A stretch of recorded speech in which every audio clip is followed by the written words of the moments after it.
ప్రభుత్వం YCP party ఫిబ్రవరి 5వ తేదీన ఫీజు పోరు అనే కార్యక్రమానికి వైసీపీ దొంగల ముఠ పోస్టర్ రిలీజ్ చేశారు. అసలు జగన్ కానీ వైసీపీ నాయకులు కానీ ఫీజుల గురించి మాట్లాడే అర్హత ఉందా అని అడుగుతా ఉన్నా. బృందాల సిగ్గు లేకుండా జగన్మోహన్ రెడ్డి లాస్ట్ ప్రభుత్వంలో ఏం చేసావయ్యా?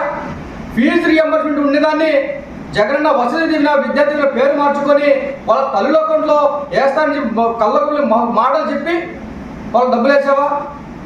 డబ్బులు వేయని పరిస్థితి. ఏదో నువ్వే సృష్టించినట్టు ఫీజు రియంబర్స్మెంట్ పథకాన్ని ఆ రోజు పెద్ద ఆర్భాటంగా పెద్ద పెద్ద యాడ్లు ఇచ్చుకున్నావు సిగ్గు లేకుండా. తెలుగుదేశం ప్రభుత్వంలో దాదాపు 16 లక్షల మంది విద్యార్థులకు రియంబర్స్మెంట్ ఇస్తే వైసీపీ ప్రభుత్వం 9 లక్షల మందికి మాత్రమే ఫీజు రియంబర్స్మెంట్ ఇచ్చింది. అది కూడా కరెక్ట్గా ఇచ్చారంటే అది కూడా ఇచ్చిన పరిస్థితి లేదు. గతంలో చూసాం, తల్లుల అకౌంట్లో వేస్తానడం వల్ల కాలేజీ యాజమాన్యాలు విద్యార్థులు వేధించారు ఫీజు రియంబర్స్మెంట్ కోసం.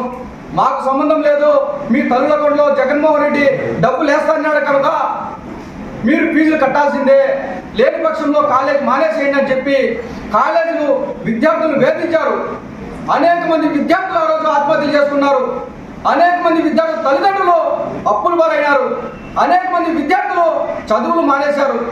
ఇటువంటి దుర్మార్గుడు ఈ యొక్క జగన్మోహన్ రెడ్డి ఇప్పుడు సిగ్గు లేకుండా ఇప్పుడు ఫీజు పోరని కార్యక్రమం తీసుకుంటా ఉన్నాడు.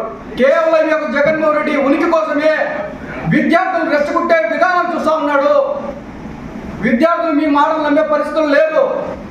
8 నెలల్లోనే ఈ యొక్క కూటమి ప్రభుత్వం దాదాపు 788 కోట్ల రూపాయలు ఫీజు రియంబర్స్మెంట్ రిలీజ్ చేసింది.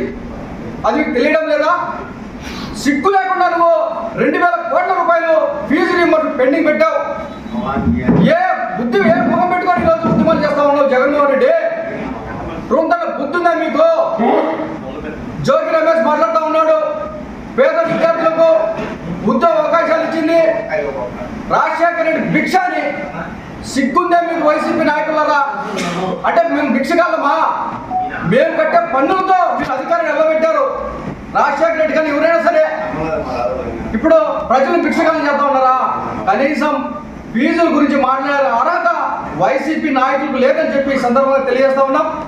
రాష్ట్రంలో విద్యార్థులు విద్యార్థి తల్లిదండ్రులు ఒకసారి ఆలోచన చేయాలి. ఏదైతే మన ప్రియతమ నాయకులు నారా లోకేష్ గారు విద్యాశాఖ మంత్రి అయిన తర్వాత ఫీజు రియంబర్స్మెంట్ను డైరెక్ట్ కాలేజ్ అకౌంట్లో వేస్తూ ఉన్నారు. అంటే అప్పుడు విద్యార్థులకు ఫీజులకు ఎటువంటి సంబంధం లే, వాళ్ళు స్వేచ్ఛగా చదువుకోవడానికి ఆస్కారం ఉంటుందని చెప్పి నారా లోకేష్ బాబు గారు ఆ నిర్ణయం తీసుకోవడం జరిగింది. దాదాపు 10 లక్షల మంది విద్యార్థులకు సర్టిఫికెట్లు అందజేసిన ప్రభుత్వం ఈ యొక్క కూటమి ప్రభుత్వం. ఈ యొక్క జగన్మోహన్ రెడ్డి ఎన్ని ఫీజు పొరలు చేసినా ఎన్ని కుతంత్రాలు పడినా కూడా ఎవరు నమ్మే పరిస్థితి లేదు. ఇప్పటికైనా బుద్ధి తెచ్చుకొని ఈ యొక్క జగన్మోహన్ రెడ్డి ఇక్కడ దొంగనాటుగా ఆపాలని చెప్పి ఈ సందర్భంగా తెలుగునాడు స్టూడెంట్ ఫెడరేషన్ గా మేము డిమాండ్ చేస్తా ఉన్నాం. మీరు రోడ్డు మీదకి వస్తే విద్యార్థులు తరిమిదారు మిమ్మల్ని కొట్టాలని చెప్పి ఈ సందర్భంగా వైసీపీ దొంగలకి మేము హెచ్చరిస్తా ఉన్నాం.